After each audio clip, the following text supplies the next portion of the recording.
Good morning biology के दीवानों, कहना सिर्फ मेरी मानो, तुम सबों में वो आग है, अपने अंदर की तपिश को पहचानो। रिप्रोडक्शन इन फीमेल स्टार्ट कर चुका हूँ। फीमेल रिप्रोडक्टिव ऑर्गन सिस्टम या पार्ट कह लो, स्टार्ट कर चुका हूँ। आज मैं उसमें आगे यूट्रस के बारे में कुछ बताऊंगा। यूट्रस, जिसको हिंदी में गर्भाशय कहते हैं, अंग्रेजी में यूट्रस कहते हैं।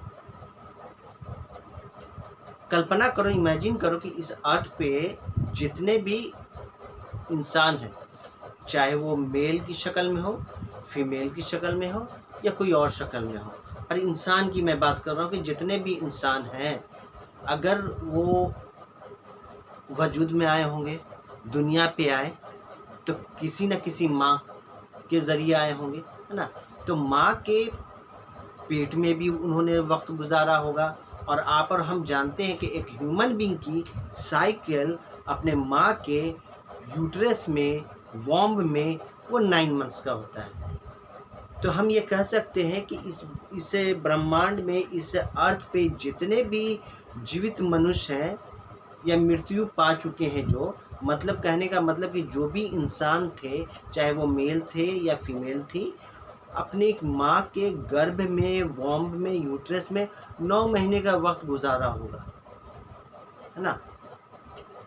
तो सोचो कि वो माँ की कल्पना करो, एक मदर की कल्पना करो कि कितनी मुश्किल से, कैसे कैसे हालात, सारे इंसान पूरे इस अर्थ में हर जगह ये पांचों फिंगर बराबर तो नहीं ना है, 5 फिंगर बराबर है नहीं, एक बड़ी है एक छोटी है।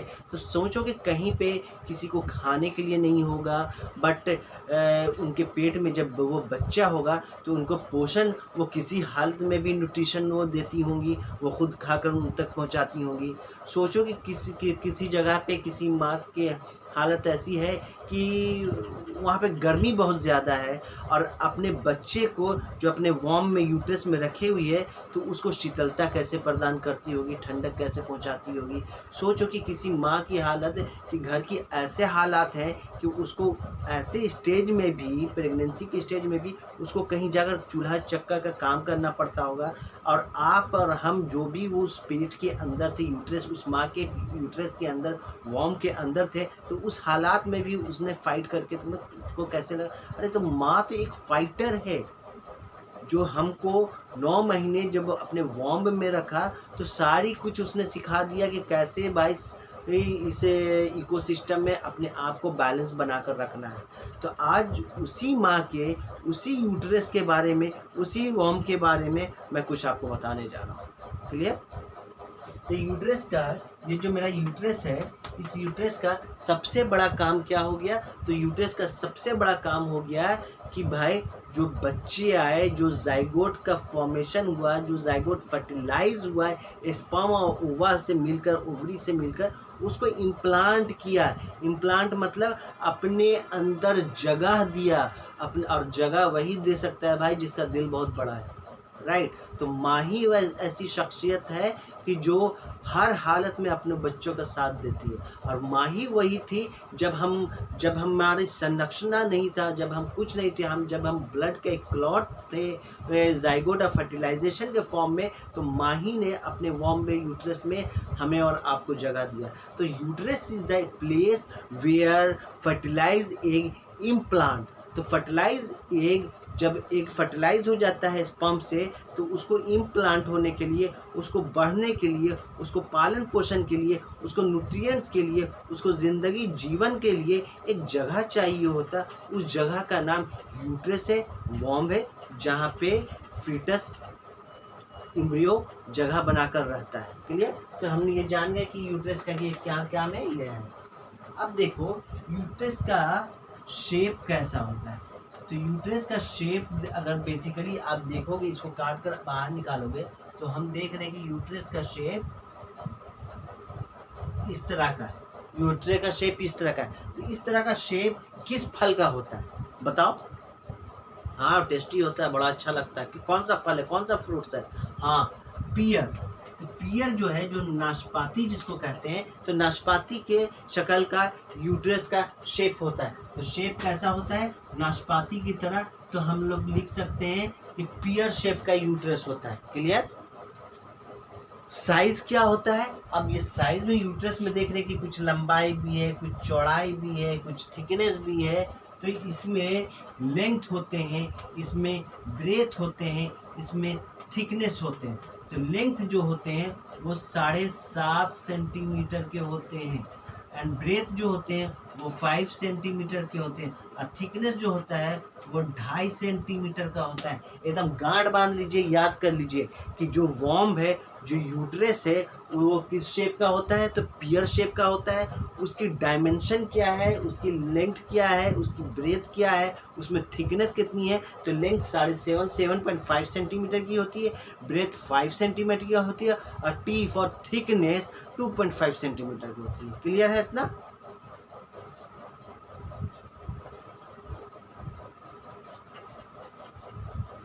अब आगे हम देखेंगे कि इसका स्ट्रक्चर अब देखते हैं। तो स्ट्रक्चर में 3 चीज़ पाया जाता है। एक चीज़ पाया जाता है फंडस, जो कि यूट्रस के ऊपर का सेक्शन है। एक है बॉडी, जो यूट्रस की पूरी जो लंबाई है उसको बॉडी कहते हैं।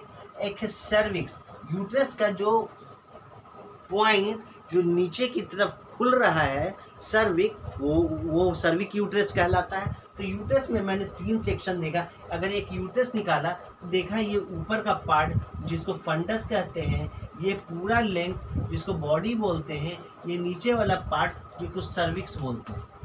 क्लियर? फंडस अगर हम देख रहे हैं तो ये मेरा फ्लैपियन ट्यूब है। कल प्रीवियस क्लास में हमने जो पढ़ाया है उसमें फ्लैपियन ट्यूब के बारे में बताया था कि फ्लैपियन ट्यूब क्या है। ओवरी से जो ओवर रिलीज आउट हो रहा है उसको रिसीव करने के काम करता है। रिसीव जो ये फिंगर लाइक प्रोजेक्शन करता है, इसको फिम्बरी बोलते हैं। फिम्बरी आगे इस्थमस के पास भेजता है। इस्थमस के पास ये बीच वाला सेक्शन एम्प्यूला कहलाता है। एम्प्यूला में ही स्पर्म और ओवम का संगम होता है, मिलन होता है, एक दूसरे से मिलते हैं। और ये जब ये कहाँ से आकर मिल रहा है? ये फंडस से आकर मिल रहा है। तो यूट्रस का जो ऊपर वाला पोर्शन है जिसको हम फंडस बोलते हैं, वो किसके ओपनिंग से मिल रहा है? वो फ्लैपियन ट्यूब के ओपनिंग से मिल रहा है। ये फ्लैपियन ट्यूब है, ये फ्लैपियन ट्यूब की ओपनिंग है। तो फ्लैपियन ट्यूब की ओपनिंग के पास कौन सा है सेक्शन है यूट्रस का? तो फंडस है। बॉडी जो है, बॉडी जो सबसे बड़ी चीज़ है जहाँ पे क्या होता है, यूट्रस का में आकर इम्प्लांट होता है फीटस। और फीटस जो इम्प्लांट होता है यूट्रस में, वॉर्म में, वो तो या तो फंडस की तरफ होगा, मतलब posterior part of the fundus, या upper part of the body. याद रखना, ज़्यादातर केस में जो फर्टिलाइज एग आकर अपना जगह लेता है माँ के गर्भ में, माँ के पेट में, माँ के यूट्रस में, वो जगह ज़्यादातर पोस्टीरियर एंड ऑफ फंडस होता है। फंडस का पोस्टीरियर एंड ये वाला एरिया में होगा, या बॉडी का अपर एरिया इस साइड होगा, है ना? क्लियर है? अब इसमें हम देखते हैं कि इसमें 3 लेयर। सर्विक तो आप जान लें कि एक ओपनिंग है। कैसी ओपनिंग है? तो यूट्रस की ओपनिंग होती है सर्विक में, और सर्विक की ओपनिंग होती है वजाइना में। वजाइना में ही स्पर्म डिस्चार्ज होता है पेनिस के थ्रू, और वो स्पर्म मूव करता है कहाँ पे? सर्विक के पास। सर्विक उसको रिसीव करके यूट्रस के पास भेजता है। यूट्रस से उसको फ्लैपियन ट्यूब के पास भेजा जाता है। फ्लैपियन ट्यूब में एम्प्यूला के पास ओवा बैठा हुआ है, उससे वो फ्यूज़ कर जाता है। फ्यूज़ करने के बाद फर्टिलाइज होता है। फर्टिलाइज करने के बाद उसे एग को 9 महीना गुजारने के लिए, साइकिल चलाने के लिए कोई जगह चाहिए होता है। फिर वो शिफ्ट होकर यूट्रस के पास आता है। और माँ ही एक ऐसी शख्सियत है कि जो हर को जगह दे देती है अपने दिल में। और हम लोग जो एक ब्लड क्लॉटिंग थे स्पर्म और ओवा के शक्ल में, हमें उस वक्त भी एक माँ ने ही सहारा दिया अपने यूट्रस में, अपने वॉक में। माँ की बड़ी अहमियत है मेरे भाई। उनकी इज्जत करो, उनकी फरमाबरदारी करो, उनसे लड़ो मत, उनसे झगड़ो मत, उनको डांटो मत, उनको प्यार की नज़र से देखो। जैसे हर चीज़ को आप प्यार की नज़र से देखते हो, एक प्यार की नज़र से देखो, सिंपैथी की नज़र से देखो। और वो कुछ हमसे मांगेंगे नहीं, बट हमारा वो हक है उनको कुछ देना। हम उनको कुछ दे नहीं रहे हैं, बट कितना भी दे दे हम वो कर्ज उतार नहीं सकते हैं, है ना? तो जिसकी भी माँ है भाई, उनकी खिदमत करो, उनके रिस्पेक्ट करो, ठीक है? तो इसमें देखा कि यूट्रस में, हम अब आगे आ जाते पढ़ाई। यूट्रस पे 3 लेयर्स होते हैं। ये वाला एक अंदर वाला लेयर, एक ये बड़ा वाला लेयर, और ये एक बाहर वाला लेयर। तो हम कह सकते हैं कि यूट्रस में 3 लेयर होते हैं। अंदर वाला लेयर इंडोमेट्रियम कहलाता है, बड़ा वाला मसल, ज़्यादा जो मसल्स है, स्मूथ मसल्स है, मायोमेट्रियम कहलाता है। और बाहर वाला, सॉरी, हाँ ठीक है, और बाहर वाला लेयर पेरीमेट्रियम कहलाता है। इंडोमेट्रियम क्या है, वो क्या करता है, यूट्रस के अंदर जो इम्प्लांटेशन हो रहा है उसकी हिफाजत करता है। मायोमेट्रियम क्या है, मायोमेट्रियम ठीक स्मूथ मसल्स का होता है और सबसे मोटा मसल्स होता है। जैसे जैसे ये फीटस जो इम्प्लांट हुआ है यूट्रस में, जैसे जैसे वीक ऑन वीक वो बढ़ेगा 9 महीने की तरह, उसकी साइज़ बढ़ेगी, उसकी डायमेंशन बढ़ेगी। जब साइज़ और डायमेंशन बढ़ेगी तो ये मायोमेट्रियम जो कि स्मूथ मसल्स का और बहुत मोटा है, वही उसको फैल कर उसको कवर करेगा, उसको स्ट्रक्चर प्रदान करेगा। ठीक है। अब पेरीमेट्रियम बाहर से सपोर्ट करता है, आउटर कवरिंग करता है, मजबूती देता है। ठीक है, कितनी चीज़ हम लोग समझ गए यूट्रस के बारे में। तो सबसे पहली बात कि यूट्रस क्या है, यूट्रस एक प्लेस है जहाँ पे पालन पोषण होता है, न्यूट्रिएंट्स मिलता है फीटस को। ठीक है, तो हम कह सकते हैं कि uterus is a place where fetus implant and take nutrients for the time period of 9 months. 9 महीने के लिए वहाँ पे वह इम्प्लांट हो जाता है और न्यूट्रिएंट्स मिलता है उसे जिंदगी जीवन यापन करने के लिए। यूट्रस का अगर शेप कोई पूछे तो कैसा है, तो पियर शेप का। यूट्रस का जब डायमेंशन पूछे तो डायमेंशन का लेंथ 7.5 सेंटीमीटर है, ब्रेथ उसकी 5 सेंटीमीटर है और थिकनेस उसकी 2.5 सेंटीमीटर। यूट्रस में कितने पार्ट होते हैं, 3 पार्ट होते हैं। सबसे ऊपर का पार्ट दैट इज फंडस, जो कि फ्लैपियन ट्यूब के करीब होता है, जुड़ा होता है। मिडिल पार्ट जहाँ पे इम्प्लांटेशन होता है, जहाँ पे 9 महीने तक बच्चे का ग्रोथ होता है फीटस का, that is known as body. और सबसे नीचे का पार्ट जो कि सर्विक में ओपनिंग होता है, उसको हम लोग क्या कहेंगे,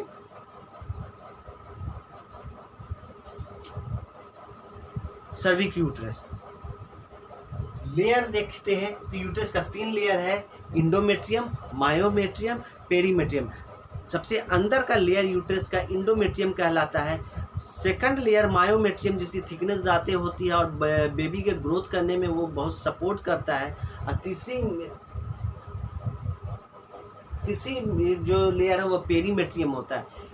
इंडोमेट्रियम के बारे में एक और चीज़ बताता हूँ, बड़ी अच्छी चीज़ है।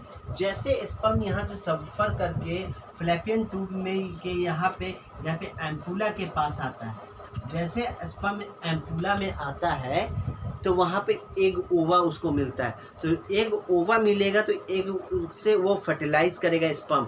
जैसे स्पर्म फर्टिलाइज करने के लिए जाता है एग के पास, तो यूट्रस भी अपने चारों तरफ तैयारी शुरू कर देता है। फॉर एग्ज़ाम्पल, अगर मुझे पता है कि कोई मेरे घर मेहमान आने वाले हैं, तो हम लोग तैयारी शुरू कर देते हैं ना, साफ़ सफाई कर देते हैं, नाश्ता खाने का प्रबंध कर देते हैं, मतलब किसी भी तरीके का कोई तकलीफ़ उनको ना हो आने के बाद। तो सिमिलरली जैसे ही स्पर्म एम्पुला में ओवम से फर्टिलाइज करेगा और यहाँ यूट्रस के अंदर भागम दौड़म मारम मारी शुरू हो जाएगा, मतलब कि ये अब भैया मेहमान हमारा फर्टिलाइज एग हो गया है, अब वो एग आकर यहाँ पर जो जगह लेगा, तो ये जो इंडोमेट्रियम है अंदर वाली लेयर है, ये पूरी मोटी लेयर हो जाती है और ये पूरे ब्लड वेसल्स की लेयर होती है।